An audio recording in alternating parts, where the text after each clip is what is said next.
Opa, vamos aprender um pouquinho sobre depressão. Existem vários tipos de depressão, né?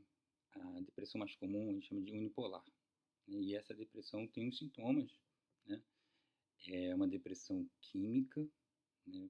Que realmente tem alterações de catecolaminas e que muitas vezes é necessário tratamento medicamentoso. É claro que uma depressão leve, né? Ela pode não precisar de tratamento medicamentoso, só o tratamento pela psicologia, pelas terapias, mas muitas vezes a gente precisa recorrer à medicação.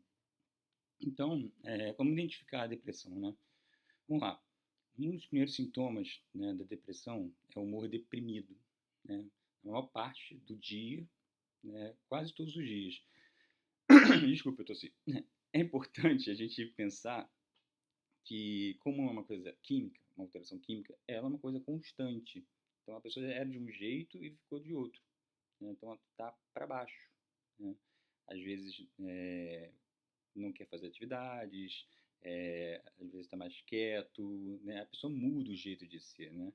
Então, outro sintoma também é a alteração do apetite, né? Tanto para mais quanto para menos, né? E pessoas deprimidas, tipo depressão anérgica, né? Mas também pode acontecer nos episódios mistos de depressão, ficam sem apetite. Outras não, outras ficam com mais apetite, principalmente para doce, né? Mas não quer dizer que gostar de doce, né, e ter compulsão por doce, quer dizer que está deprimido, tá, gente? Até porque doce é muito bom, né? É a alteração do sono. A alteração do sono é a mesma coisa. Nota que o sintoma é a alteração do sono, não é a insônia ou dormir demais, ou ter sono não reparador, ou alteração do ciclo circadiano, que é o ciclo do sono, né? Todas essas alterações, elas configuram um sintoma para preencher os critérios de depressão.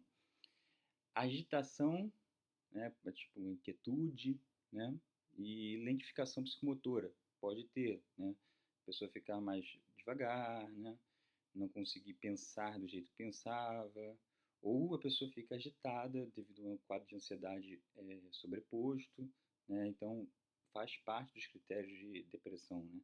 Astenia é o termo médico usado para cansaço, né, a pessoa fica muito cansada, né, então é comum que a gente encontre isso na depressão, né.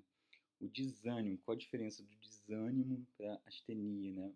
O ânimo é a vontade de a gente fazer coisas. A pessoa pode ter uma astenia, um cansaço crônico, que pode ser por outros motivos, às vezes não é por depressão, às vezes é por uma anemia, mas o desânimo, sim, é um dos sintomas mais importantes da depressão para a gente fazer esse diagnóstico, é a falta de realmente vontade de realizar as coisas, né? E muitas vezes a gente acha que a pessoa está deprimida, mas ela está trabalhando, ela está fazendo as coisas, a gente chama isso de depressão leve, né? Leve porque não porque o sofrimento seja menor do que a depressão moderada ou grave, mas sim porque ela continua fazendo as atividades do dia a dia, né? Mas está lá o desânimo, tá lá o humor deprimido, está lá a anedonia. O que significa anedonia? Anedonia é diminuição ou falta de prazer na vida. A pessoa não sente mais o prazer das atividades rotineiras que ela fazia. Então, fica mais quieta, mais parada, não tem mais atividades, né? O desânimo, né, junto com a tristeza constante, que é outro sintoma, né, são os principais sintomas da depressão. Então, para que a gente chegue a um diagnóstico, a gente precisa ter o desânimo ou a tristeza, né, de uma maneira constante, né? Cada literatura fala de um tempo, né? Ultimamente tem se falado de pelo menos 2 semanas. Antigamente se falava de mês, né? Mas eu prefiro ver de outra forma, né? Ver pela palavra transtorno, né? Porque é transtorno depressivo, né? O que é transtorno? Transtorno é quando a coisa afeta a vida da pessoa, faz o sofrimento maior. Um sofrimento que a pessoa não consegue lidar, né? Que transtorna a vida da pessoa realmente, né? Outro sintoma, né? Muito sintoma, né? É os pensamentos valorizados, ou sobrevalorados, que a gente chama, né? De conteúdo negativo. Conteúdo negativo seria eu não sirvo para nada, ou então um conteúdo fóbico, vai acontecer isso, vai acontecer aquilo, e não consigo controlar. é, ou até tem casos que pensa que tem episódios de apatia, que a pessoa nem está nem pensando em nada, só está apática ao mundo, né? É, hipotenacidade é outro sintoma, né? E o que significa isso, né? Tenacidade é a capacidade de manter a atenção em alguma coisa. Então, quando a gente fica hipotenaz, a gente não consegue, às vezes, ler, né? Porque a gente está como se está lendo ali, se perde, né? E é um dos maiores, a depressão e a ansiedade é um dos maiores causadores desse sintoma, né? Muitas vezes a pessoa vem buscando o tratamento por causa da falta de concentração, né? Dessa tenacidade. E a gente vê que não é uma questão de TDAH, não é uma questão de demência, na verdade é uma questão da depressão. Como é que uma pessoa com pensamentos repetitivos, negativos, desanimada, triste, consegue manter a atenção? Não consegue, né? Então é um sintoma muito comum no quadro depressivo. Você não precisa preencher todos os critérios, você só precisa preencher o critério de tristeza ou e desânimo e mais dois de outros critérios desse para você poder fechar um quadro depressivo, tá? E eles têm que ser constantes, tá? E não reativos, porque quando é reativo algum problema, tipo um luto, uma coisa que aconteceu, a gente precisa passar por isso, tá? Até porque se a gente medica uma pessoa e ela está passando por um luto, por exemplo, e a pessoa fica bem, né? Ela não tem o tempo, não tem as emoções dedicadas a digerir esse luto, né? E aí acaba que depois que a gente tira a medicação e dá alta para o paciente, aí volta a vontade não, né? Ninguém tem vontade disso, mas o foco de digerir esse luto. E aí a família toda, né, que já passou por esse luto, já não tem mais aquele apoio familiar que a pessoa teria quando ela está passando por esse momento difícil da vida. Isso vale para outros transtornos adaptativos também, né? Quando a gente vê que é uma coisa adaptativa, a gente tende a não medicar, só quando é um risco maior, que a pessoa tem uma ideação suicida ou que o sofrimento chegue a ser muito grande. Que às vezes um sofrimento leve, né, e a gente chama de um sofrimento é, produtivo, ele leva a gente a mudanças de vida que são importantes. Então a gente, como psiquiatra, tem que pensar nisso, né? Se é importante a pessoa passar por isso e conversar claramente com nossos pacientes sobre isso. Porque se passar por esse momento difícil é importante, né, que passe e que não seja medicado.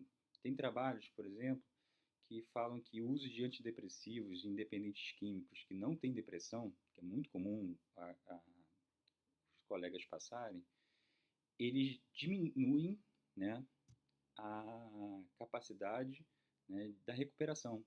Por quê? O antidepressivo ele tem vários efeitos e um dos efeitos é aplanar o afeto. O que é isso, aplanar o afeto? É deixar a gente mais, eu tô nem aí, tudo bem, tá tudo tranquilo, né? E na dependência química é importante que a pessoa entre em contato com o sofrimento que ela causou na vida dos outros, no que ela perdeu com o uso da droga. Então é importante que a gente pense de uma maneira mais ampla e não só olhe para o paciente e veja, estou triste e passar o remédio, né? O risco de suicídio, é bom falar sobre isso, né? Estou tentando falar tudo bem rápido, tá? O risco de suicídio, ele tem a ver muito é, com, com o momento que a pessoa está passando com a depressão, mas pode estar ligado à depressão, né? Às vezes um transtorno emocional, alguma coisa que acontece na vida da pessoa, pode fazer a pessoa a pensar em suicídio. E a gente tem que avaliar muito bem isso, porque se a pessoa tem o risco de suicídio, esse risco ele pode ser com planejamento, que a pessoa planeja coisa, né, e que seja uma ideia constante na vida dela. Pode ser uma coisa reativa a um acontecimento que a pessoa está vivendo. E pode ser também uma coisa que a pessoa não gosto, não queria estar vivendo, não quer, mas na verdade ela está dizendo que ela não quer estar sofrendo aquilo, né? E lembrando que o sofrimento é relativo, tá? Então, por mais que a pessoa tenha tudo, ou não tenha nada, ou esteja com a vida acertada ou não, a depressão ela pode vir, né? Então, ela quando vem, né, não é por frescura, né? E a gente pode avaliar isso esse risco de suicídio para saber se a pessoa tem apoio, né? Estrutura familiar, que é o mais importante, né? Se ela tem estrutura espiritual, tem alguma crença, se ela tem outras coisas, né, que protegem ela do suicídio, né? Para que a gente possa pensar num tratamento mais correto, tá? E o risco de suicídio não aparece só na depressão grave. Aparece na depressão grave, na depressão moderada e na depressão leve. Vamos lembrar aí. Né? A depressão leve é aquela que a pessoa continua trabalhando, fazendo as coisas da vida dela. A depressão moderada é que ela já não consegue mais fazer as atividades básicas da vida.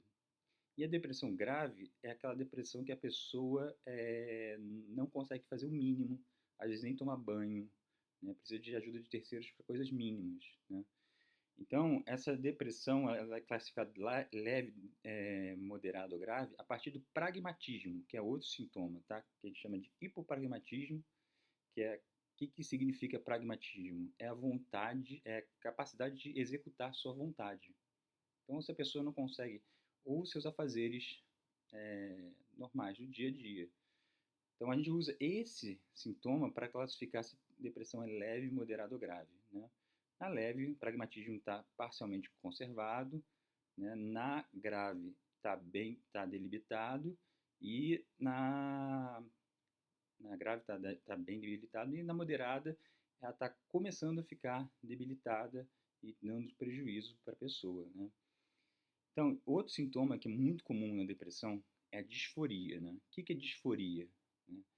Muita gente confunde disforia com irritabilidade, né? Irritabilidade, a gente pode ficar irritado, né? Todo mundo fica irritado com coisas. A diferença da disforia para a irritabilidade é que a disforia é uma irritabilidade constante, né? Com tudo e com todos.